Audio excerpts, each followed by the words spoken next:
Assalamualaikum warahmatullahi wabarakatuh. Cara membedakan bisikan setan dan malaikat. Imam Al-Ghazali juga memberikan tips cara membedakan bisikan setan dan malaikat. Berikut penjelasannya. Sebelumnya subscribe guys. Semoga yang subscribe dijauhkan dari gangguan jin. 1. Lihat dari hukum syara.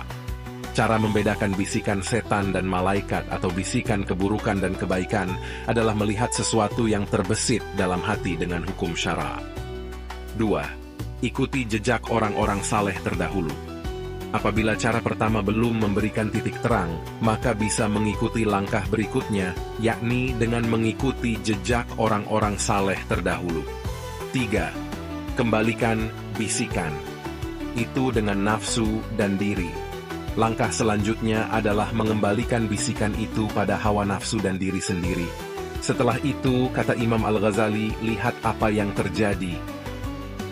Kalian pernah merasa cemas atau khawatir karena adanya was-was atau bisikan setan dalam hati?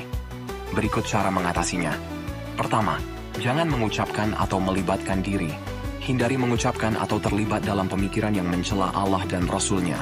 Kedua, minta perlindungan kepada Allah. Bacalah ta'awudz sebagai perlindungan dari godaan setan. Ketiga, jangan digubris. Hindari terus-menerus memikirkan atau menggubris was-was tersebut. Alihkan fokus ke hal-hal positif. Keempat, sibukkan diri dengan kegiatan positif. Lakukan kegiatan bermanfaat untuk mengalihkan perhatian dari was-was yang tidak diinginkan. Dalam hadis yang berasal dari Jabir bin Abdullah dinyatakan, apabila manusia berbaring di pembaringannya akan tidur, malaikat dan setan segera menghampirinya. Yang like dan subscribe, semoga dijauhkan dari setan. Malaikat membisikkan, akhiri malammu dengan kebaikan. Sedangkan setan membisikkan, akhiri malammu dengan keburukan. Apabila dia berzikir menyebut nama Allah kemudian tidur, maka malaikat melindungi dia di malam itu. 4 hal yang setan bisikan ke dalam telinga kalian. Pertama, kalian itu masih muda, jadi tobatnya nanti saja.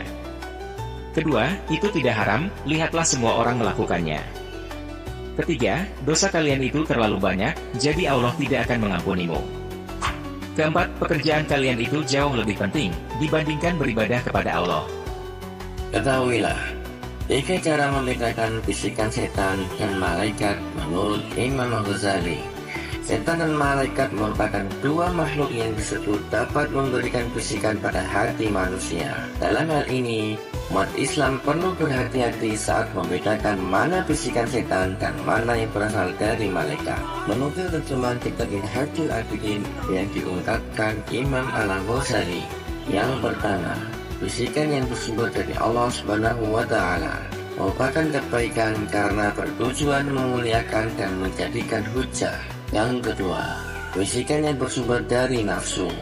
Bisikan ini dikenal dengan hawa nafsu karena dinisbatkan pada nafsu. Yang ketiga, bisikan yang bersumber dari malaikat. Bisikan ini dinamakan ilham.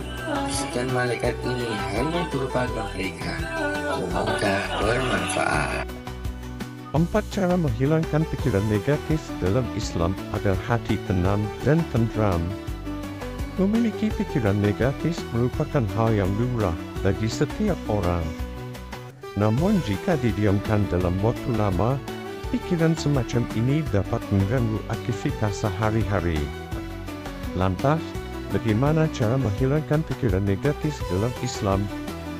Dalam ajaran Islam, ada beberapa cara yang dapat dilakukan untuk menghilangkan pikiran negatif agar selalu berbaik sangka terhadap segala hal.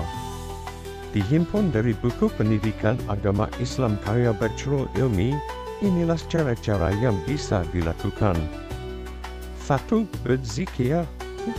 2. Menunaikan salat dengan khusyuk. 3. Membaca Al-Quran. 4.